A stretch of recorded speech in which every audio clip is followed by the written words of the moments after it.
Hello there folks, welcome back to my YouTube channel, and more or less normal services should be resumed from now on.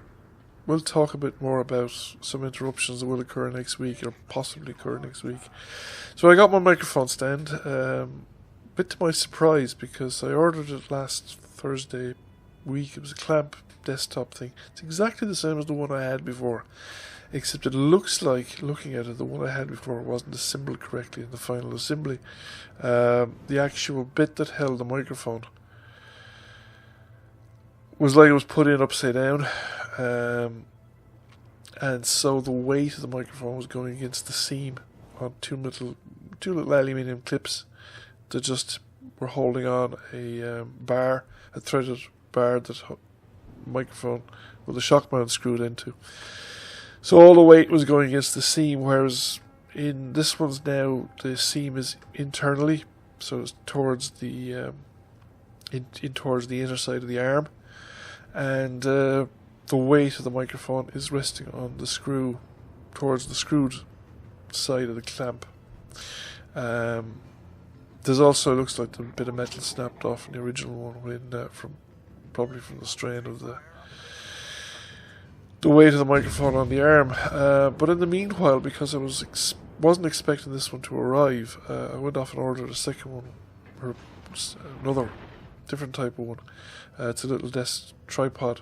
I prefer the ones that are clamped to the desks with the swinging arms, because I can push them in front of me when I'm recording and watching the videos, and I can move it away when I'm not doing anything, playing games or doing other stuff with the computer. I probably sound a bit stuffy. I've been suffering from a head cold kind of all week. It was really bad on Friday, Saturday. I was actually quite really under the weather with it. But I have a stuffy nose kind of all week. And when I said that normal services wouldn't necessarily be resumed, at this time of the year, the bank holiday weekend in Ireland, I normally go to Gaelcon.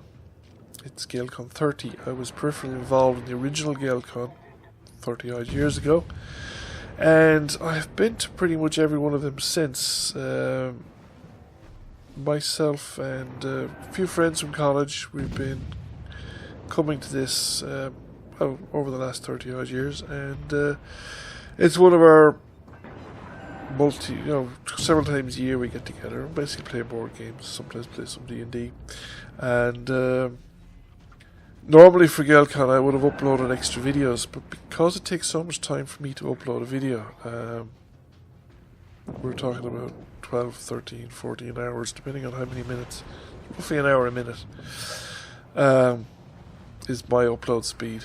That is, a minute of video takes an hour to upload.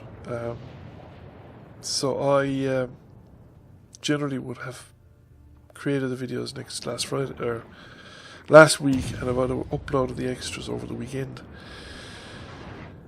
So I may not get them done, so it's very possible that you will not have videos starting next week as well. I'll see how I can manage.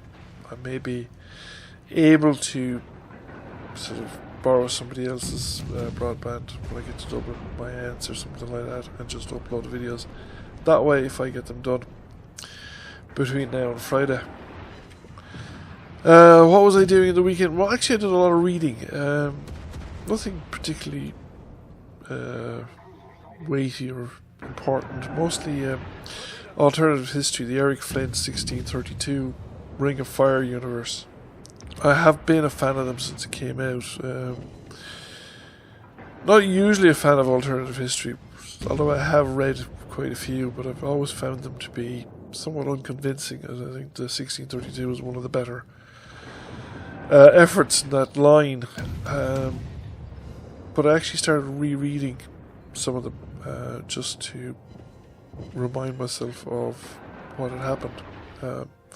It's quite some years now since they came out first, so I've been rereading the main storyline over the last week or so, and besides that I've been mostly playing, nursing my head cold, of course, and playing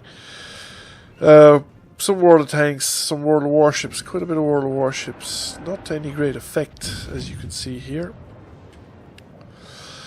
In World of Warships, I have been mostly not sticking to the first three tiers, the Erie, the Chester and the St. Louis, the American tier 1, 2 and 3 cruisers, mostly trying to get my gunnery better and staying alive long enough to actually have some impact on the game. World of Tanks, I spent a bit of time playing with the Centurion 7-1 just to see how I was getting on, and I was, well,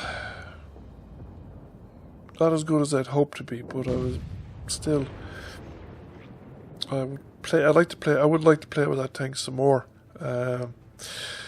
just to sort of improve my game with that particular type of tank, and probably also I'd like to play some more with the Comet and see, especially train up the Comet crew with a view to maybe put the third mark on the Comet. I think a third mark on the Comet is viable. I'm not sure if I could do it with the current crew. I think I might need a few extra skills in the view range department. I have recon now, but I didn't before. When I got the second mark, I was training recon, and I haven't got situational awareness. And I think I might have camouflage, but I don't have any of the other stealth skills. And I think maybe adding some of the stealth skills, silent driving, for instance, might enable me to just get that bit of an edge that might put the 3 mark on the Comet, and that's something I might do into the near future. I also found myself playing the T10, the Soviet Tier 9 heavy tank, because the update 4.7 is bringing about a considerable amount of rearrangement to the Soviet tech tree, and I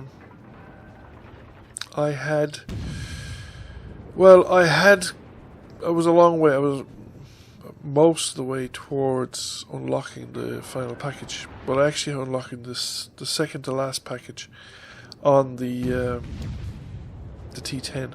But once I unlocked the second to last package, I got the last package for free, probably because I had other stuff unlocked earlier on with other tanks. There is also changes to the Object 416, but I am not going to play the Object 416 anytime soon for any reason whatsoever. But from reading the news on the World of Tanks console portal site, it looks like that if you have fully played the T10 and you've unlocked all the packages and you have then the experience I think that you have on it will be transferred to the tank that it's being replaced with. If you have the T10 in your garage, you'll get to keep the T10 and you'll get the, whatever it is, the Object 252U or something. That's the Object 257. So basically, if you have the IS-7 already unlocked, then the experience will stay on the T10, wherever it finishes up on the Soviet tech tree. But if you haven't got the IS-7 unlocked, the experience you have on the T10 will transfer to the replacement, the Object 257. And that,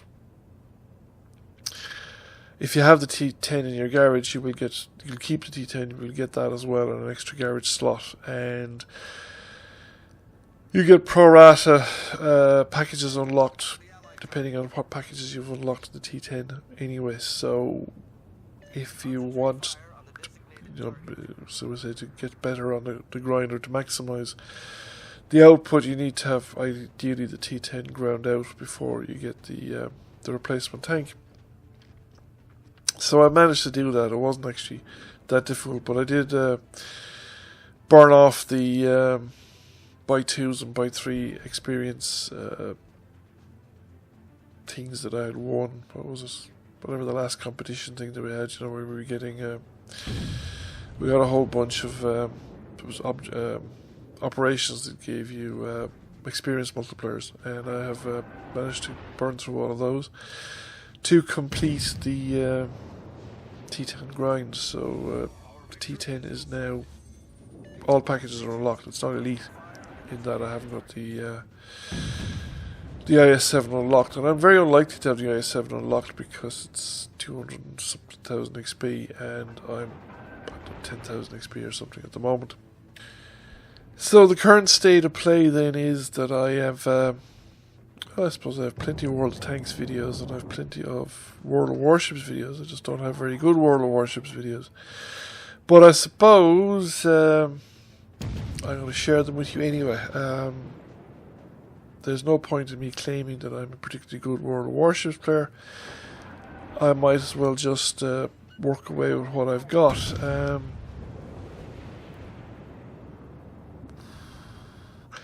I'd probably stick with the 3 ships in World of Warships for the moment. What I really want to do now is get one of the captains, get a bunch of... I was looking at it.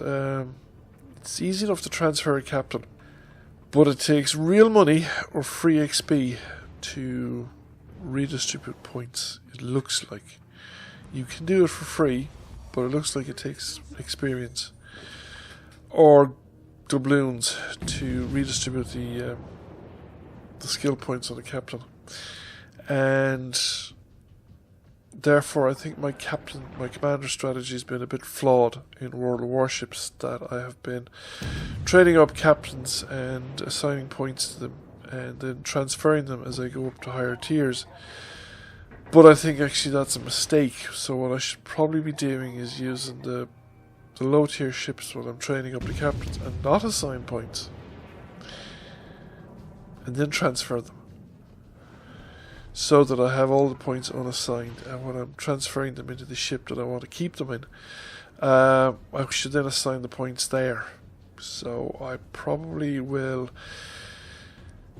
try and get 2 or 3 points on the captain on the Erie tier 1, and then I probably will transfer him onto a destroyer, an American destroyer obviously because he's an American captain, and the next thing I would explore is destroyers. I don't know about battleships. I mean, yes, they are more heavily armoured and they have bigger guns, but they have slower rates of fire and better range. But I'm not sure if that's a gameplay style that would necessarily suit me. Torpedoes. Destroyers have torpedoes. Yes, it's an extra added complication, but I'm not sure if it's that more complicated. They're fast. That's another thing I need to learn too, is to actually dodge. I'm not very good at the old dodging. Anyhow, we're out of time. Thank you for watching. I hope you enjoyed the video. If you did, please give it a like and a share.